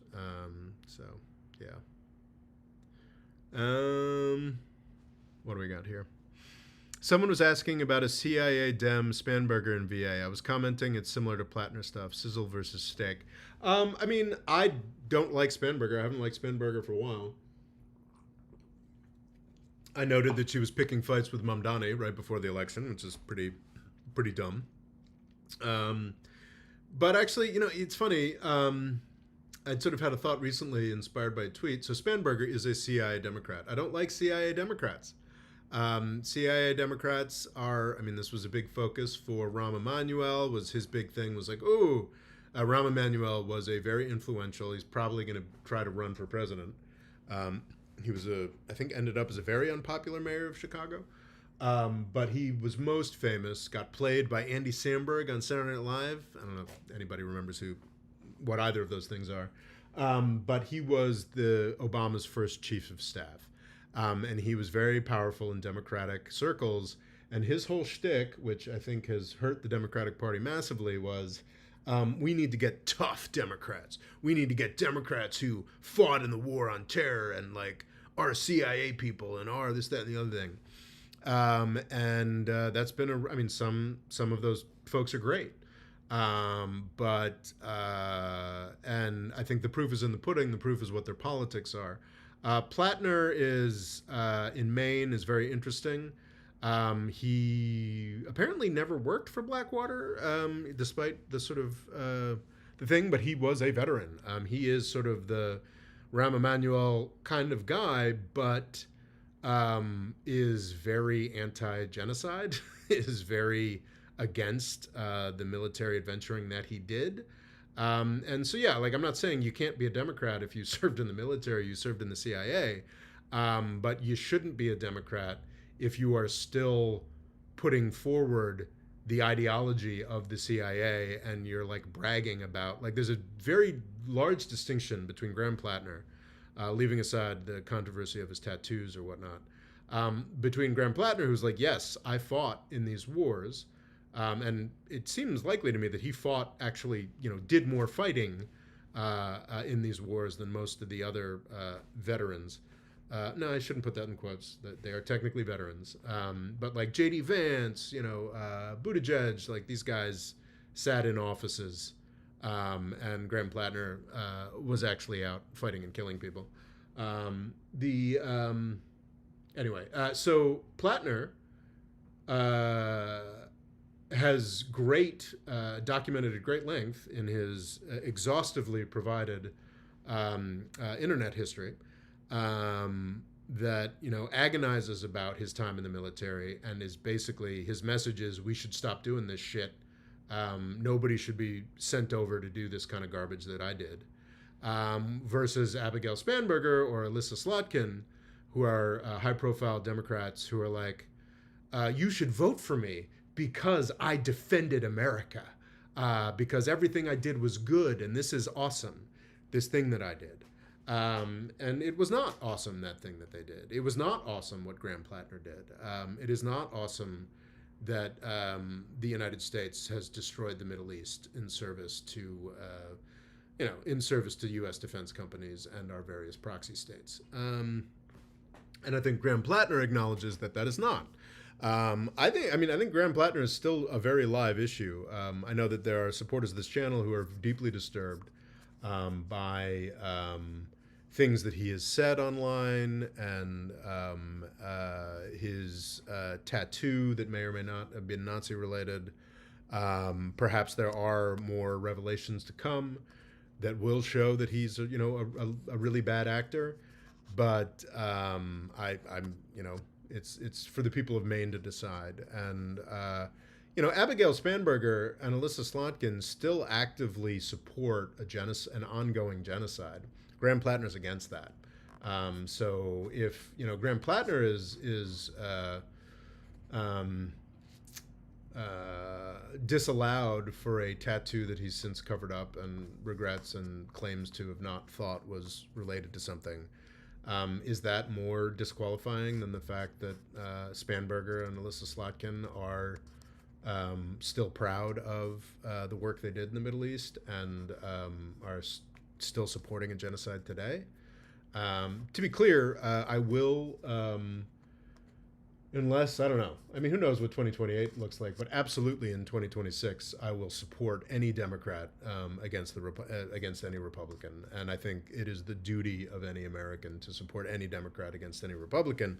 But I absolutely think in the 2028 primary, we will have people who are in the Democratic Party and want to claim that, like, we should support them to be president of the United States because they were in the CIA during the War on Terror, which should be an incredible badge of shame. Because I think Abigail Spanberger, who is now the governor of Virginia, is now in the top tier of Democratic potentials for 2028. And yeah, she's proud of being in the CIA during the War on Terror. That's insane to me. Will there be a round 2 of Gulf U.S. against Houthis, and will Al-Qaeda in the Arabian Peninsula play a role? I don't think, I think ACAP is kind of, I mean, is ACAP even still a thing? To the extent that ACAP is still a thing, the only reason that ACAP is still a thing is because we have kept, like Syria, we've kept Yemen divided and destroyed. That's the only reason that ACAP is still a thing. It is, I've certainly indulged in, I think it is accurate to say that the United States has been fighting on Al-Qaeda's side in Yemen. That's 100% true. Al-Qaeda mostly fights the Houthis. There are parts of the front line where Al-Qaeda has been allied with the UAE and Saudi Arabia against the Houthis. But, the United States generally will try to bomb Al-Qaeda when we know it's there. Of course, until we accepted Al-Qaeda as the president of Syria, which I support, by the way. So, like, it just feels kind of nostalgic at this point. When I started talking about the Middle East more broadly, and certainly that 2017 piece, Everybody's Lying About Islam, available on Amazon, that Fadel was talking about, it's suffused with great anger at Saudi Arabia, which is obviously the actor, the most powerful actor that is most responsible for 9/11, and Al-Qaeda and whatnot. But I mean, we're talking, this is historic now. This is 25 years ago. And, Al-Qaeda has been mostly a U.S. ally for over a decade. But we still would still bomb, ACAP or whatever.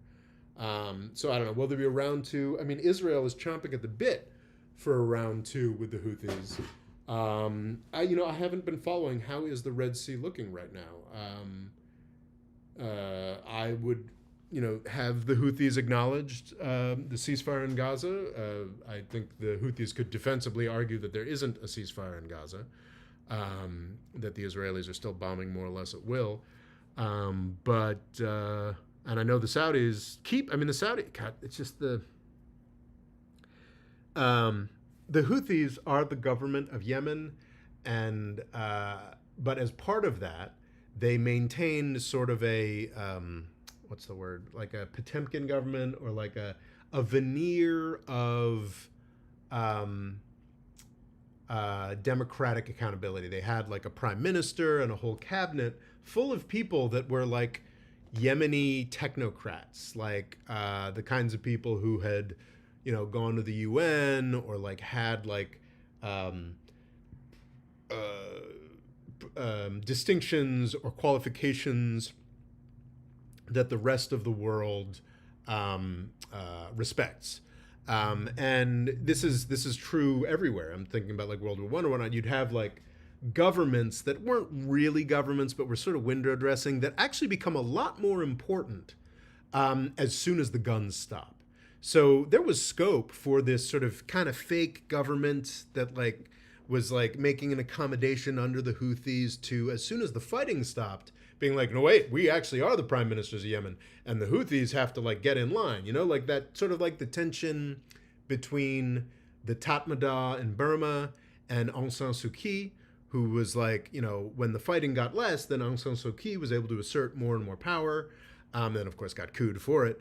But like that tension existed in Yemen, and because Israel was angry at the Houthis, they killed everybody in the sort of ersatz Yemen government. So basically, the giving a tremendous propaganda victory to the Houthis by completely eliminating one of the only potential rivals to the Houthis within the majority of Yemen's polity. So like that's just, I mean, I that was what, last month, 2 months ago, the Israelis were like, ha ha ha, we killed your whole fake government, and the Houthis were like, okay, I guess we'll find some more technocrats who have less experience, less connections outside, and are less likely to ever be able to threaten us. So yippee. So yeah, I know Israel definitely wants to relaunch that. I'm pretty sure there is zero appetite for the United States to do that. To some extent, a lot of this dick waving against Venezuela, the very real chance that we're just going to destroy the Venezuelan government, of course, sending tons more, millions more people streaming towards the U.S. border, which of course Trump likes because that justifies more ICE stuff and more repression in the United States.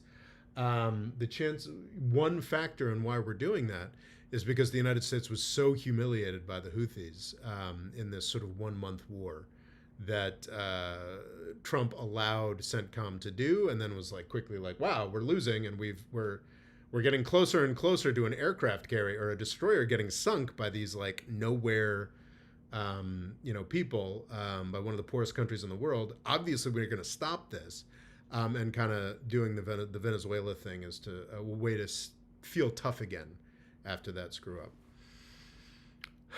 Recently, also, the French government asked their citizens to leave Mali. The French or Russians in Mali, would it have changed the situation in Mali inevitable? So my take on what's going on in the Sahel is that these countries were fundamentally destabilized by the ripping away of Libyan funding. This gets into sort of difficult territory. The way that a lot of countries work and have worked, you can get beyond this. And in some cases, you can make an argument that like countries like France are going more in this direction, is that a lot of these countries are sort of a capital or maybe like one or two other cities that are heavily funded by international aid bureaucracies. And much of the rest of the country doesn't see any government at all. And even during the period of, during the period of great success and peace, in the first decade of this century, perhaps some of that was changing, and funding and aid and whatnot was going out to more of the country. But there are long-standing conflicts between religions, between agrarian and more nomadic populations within all of these Sahel countries, ripping away Libyan stability, which also, it wasn't just the money going away, it was also hordes of militia members that had paychecks in Gaddafi and their weapons, has kind of broken a lot of these states.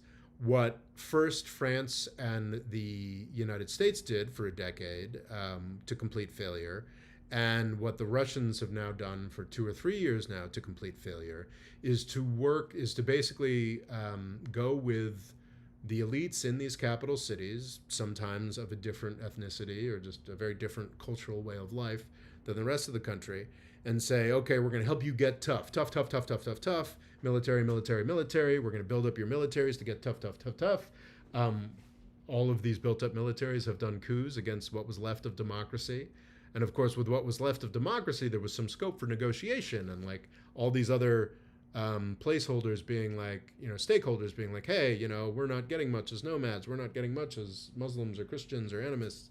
But now it's all military dictatorships that want a war, and of course it's just continued failure.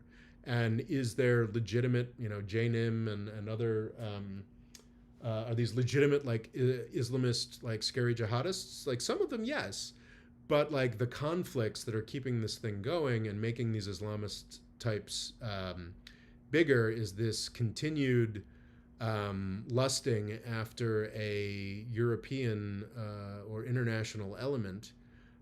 First the French, the Americans, now the Russians, that's going to come in and allow us to war our way to peace, where what we need is to talk their way to peace. And I got to hope that after the French and the Americans failed and now the Russians are failing, that there's more scope for talk. I am very conscious that in one of the, 6 or 7 countries we're talking about here, each situation is different. Perhaps what I've said here is completely inappropriate for one or more of these countries, but I haven't done the detailed preparation to talk about the Sahel that I would need today. The Primal Fuckhead says, I think the whole candidate quality debate is a weakness of leftist framing.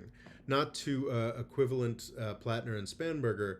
This is Plattner in Maine, who's a senatorial candidate, and Spanberger, who just became the governor of Virginia, by the way. Was just elected. I guess she probably becomes governor in January or something.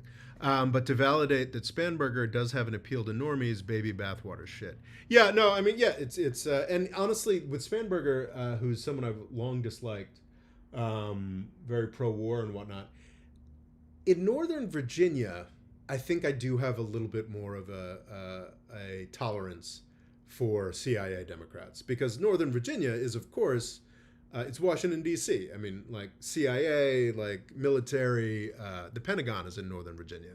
I guess it's not that crazy that you would have, it is fascinating. I think in Virginia, there was the governor and lieutenant governor who are, I believe, elected separately or not. I don't know.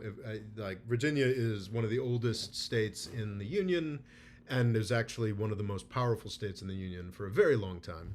Has not been since the Civil War, obviously.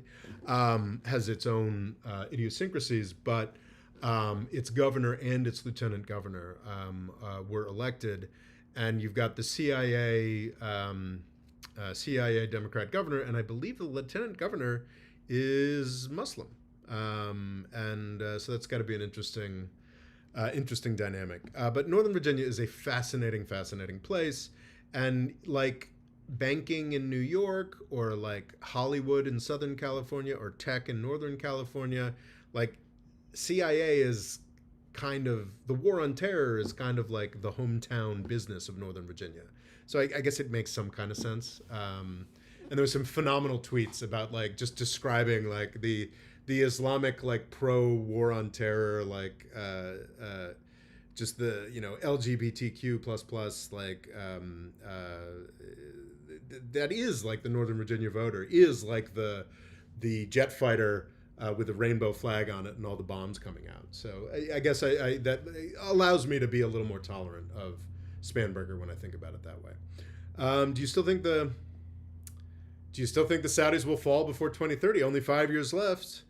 Yes, I do. I'm sticking by it. Who is it? I guess you hear less about Stratfor, but George Friedman first became a famous geopolitics guy in the 1970s, claiming that Japan was going to run the world. And both Friedman and his disciple, Peter Zeihan, will still come forward with that sort of stuff. It's entirely possible that like in 2030 I'll be coming up with more and more like, well, Saudi Arabia did fall and here's why. More and more rationalizations, but I actually do think that the strong version of my prediction from 2017 is still very possible. That Saudi Arabia will, in fact, the Saudi royal family will collapse before 2030. I think that's very likely. I think it's entirely dependent, actually, on the collapse of the AI tech bubble. I've spoken at some length in videos produced and otherwise for years about the way that Saudi Arabia had poured tons and tons of money into Silicon Valley, keeping the big tech bubble inflated and keeping it going. Sort of the different levers that Saudi Arabia has been able to pull will be the focus of Monday's podcast, which I think I'll actually also upload to the main YouTube channel because it's been a little sparse recently. But what I didn't get right was how successful that Saudi gambit would be. I made a lot of fun of the Vision Fund and Maya Sashi Son, and the Saudi and UAE participation in that. It was probably 5 years ago, but it's been completely successful. For those funds like that, they don't. I mean, WeWork was obviously a big failure, but they don't have to win all the time. They just have to, and they don't actually have to produce really successful companies. They just have to sell off slices of unicorns to each other and can be economically successful. I think Saudi Arabia has been very successful in that pursuit, much more successful than I expected. But that also means they're tremendously bought in, like every baby boomer in their 401ks. This is why OpenAI, might actually be successful in their larger and larger campaign for a government bailout that they've been indulging in recent weeks. But if when the AI bubble bursts, when the big tech valuation bubble bursts, I think Saudi Arabia is very likely to very quickly, the current Saudi government is very likely to be a casualty. If the AI bubble persists, which is possible for years to come, past 2030, then my prediction will probably fail. Elements of my prediction have been correct. Vision 2030, NEOM. I've noticed the Financial Times had a big, this week, had a big feature on the failure of NEOM, Saudi Arabia's super special city. I was talking about the failure of NEOM when it was announced back in 2017, 2018. That's true. I've been completely vindicated in my prediction from 2016 that, in fact, oil prices were not going to come back. I was wrong as to why oil prices wouldn't come back. In part wrong. I was not emphasizing the shale revolution as much as I should have. That was the main player, but just the sheer wealth of sources where oil and gas can be found. And crucially, we haven't even begun to roll out the kinds of technologies we've been using in the United States in all the other places. For sure, the United States is unique in the concentration of resources, the kinds of geological formations that can be used to bring out extreme amounts of oil and gas. But you can't tell me that none of the insanely developed technology suite that has created the sort of U.S. oil and gas miracle over the past decade can't be applied anywhere else. That's just simply is nonsense. So oil and gas, whereas I thought it was just because there was so many geographical sources coming online. And then, of course, there's the added green revolution that has now, of course, seen the hiccup of the Trump administration, but is still proceeding apace. One of the most interesting things is at some point, maybe Taiwan will invade China next year. I don't think so. China will invade Taiwan next year. I don't think so. But I think at some point over the coming years, China's just going to stop buying so much oil and gas. And the market is going to absolutely tank. So I was right about oil prices. I was right about the failure of Saudi Arabia's diversification campaign. What I got wrong was the success of MBS's choice to both inflate and profit from the U.S. tech bubble. So Saudi Arabia is now entirely dependent on the U.S. tech bubble, and I don't know if you guys have been paying much attention to the business press or YouTube over the past month, but everybody's now talking about the AI bubble. I started talking about it 6 months ago, but that's just me. Who's to say? Why was the main tattoo a big deal? Isn't the military known for white supremacist tattoos? Just look at Hegseth. Yeah, it's true. It's there is absolutely a concerted opposition to Plattner as he is and he is against pro-war fundamentalism. He is against pro-business fundamentalism. Pete Hegseth is 100% for pro-war fundamentalism and pro-business fundamentalism, so he gets a pass. But also, Democrats are and should be held to a higher standard because they're just better people. I mean, obviously, that's transparently clear. As irritated and as horrified as I am by the leaders of the Democratic Party in recent decades, Joe Biden has a special place in hell. I mean, Democrats are obviously just smarter, better educated, care more about the country. I mean, that's just transparently obvious. So we should, if there is plausibly a Nazi tattoo on this guy. I have folks whose opinions I respect very much, patrons of this channel who really do believe that that tattoo should be completely disqualifying. I haven't been entirely convinced that this guy actually knew what it was. If he did know what it was, just the fact that he chose to cover it up and disavow it, like I don't know. I haven't made any permanent judgments on Graham Plattner. Perhaps it is something that I should look into more in depth. But the way that it was being talked about a month ago, it was like, oh well, he's done now. He's cooked. But actually, he seems to not be done or cooked. And the Democrats have chosen. The Democratic establishment wants to run an unpopular 77-year-old governor of Maine against him and then against the Republican senator who's been a swing vote for the Republicans for decades. And that's just mind-blowing. If it's a question of if the Democrats have no better option than Graham Plattner, Nazi tattoo or not, and Janet Mills. Graham Plattner could actually win the seat for the Democrats. So just as I'm willing to swallow my pride and support CIA Democrats like Abigail Spanberger and Alyssa Slotkin in 2026, I'm definitely willing to. If you were like, Nick Fuentes and was like proud of his Nazi tattoo, well, then obviously he's not acceptable as a Democrat or a member of U.S. politics. But so I don't know. I haven't put a ton of thought into this, but perhaps I have. We're reaching the point where I have to give some kind of definitive take on Graham Plattner. Because my expectation, frankly, one of the reasons I've been able to avoid this topic is that there's clearly a very well organized, opposition dump group going through everything that he's done and said in great detail. And I don't want to be like, oh, they're going after him because he doesn't like Israel. Like, this is part of the process of going after any political candidate. And sort of my expectation with Graham Plattner, and still today, is that if he really is a problematic Nazi guy, there's going to be more nasty stuff that we're going to see. And I'm waiting for more to be revealed on that. Chat moderator got triggered by what? How did the chat moderator get triggered? I'm on live chat. Am I missing something? What am I missing here? Do we have any questions? We are now at the 2-hour point. You can keep me going, keep me talking with some super chats.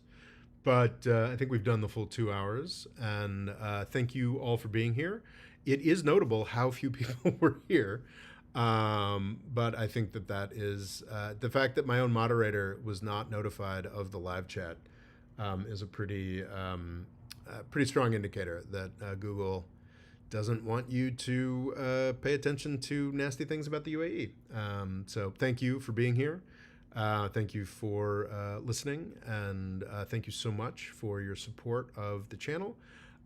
We have I need to do at some point in the next week. I still owe everybody the October patrons only newscast, and I'm falling a little bit behind, but hope to be less behind than I was last month. Every month we have 2 patrons only events. We also have a patrons-only Discord full of very smart people talking about geopolitical issues. So I'd be delighted if you'd consider signing up on Patreon. My name is Robert Morris. I'm on Twitter at RoboLaw. I'm on Blue Sky as the More Freedom Foundation. Instagram is the More Freedom Foundation. YouTube, perhaps confusingly, is the Mo Freedom Foundation because there was a character limit when I set up my channel well over a decade ago now. I've written a number of pamphlets and books. Everybody's Lying About Islam was mentioned earlier. It is a bit outdated now. It was 2017, but I think provides some really basic information that most commentators on the Middle East could still use and tend to ignore today. And then, of course, Avoiding the British Empire, which is sort of my stealth history of the world since industrialization, talking about how the United States is a lot more similar to the British Empire than we like to recognize, and seems like it might fall in similar ways. And is making bad decisions along that. Ossoff for president. I think John Ossoff, if I keep meaning to sign up for one of those prediction websites where you can bet on stuff, and John Ossoff would have definitely been my bet, but I now think it's becoming a crowded enough bet that John Ossoff is a very compelling option for president, sort of like Obama, but white, in 2028, Democratic, compelling Southern Democrat. I believe he is Jewish, and a huge, he is both Jewish and I would not go as far as to call him an opponent of Israel, but is on the record supporting stopping arms shipments to Israel, or some arms shipments to Israel. Regardless, he's young, he's charismatic, he's Jewish, he's very capable of answering questions, which is more than we can say than the last two Democratic standard bearers, Kamala Harris and Joe Biden. He's not a bloodthirsty warmonger like Hillary Clinton. John Ossoff, Georgia senator, is, who knows what'll happen, but is a more likely 2028 president than anybody else I can think of. John Ossoff is worth keeping an eye on.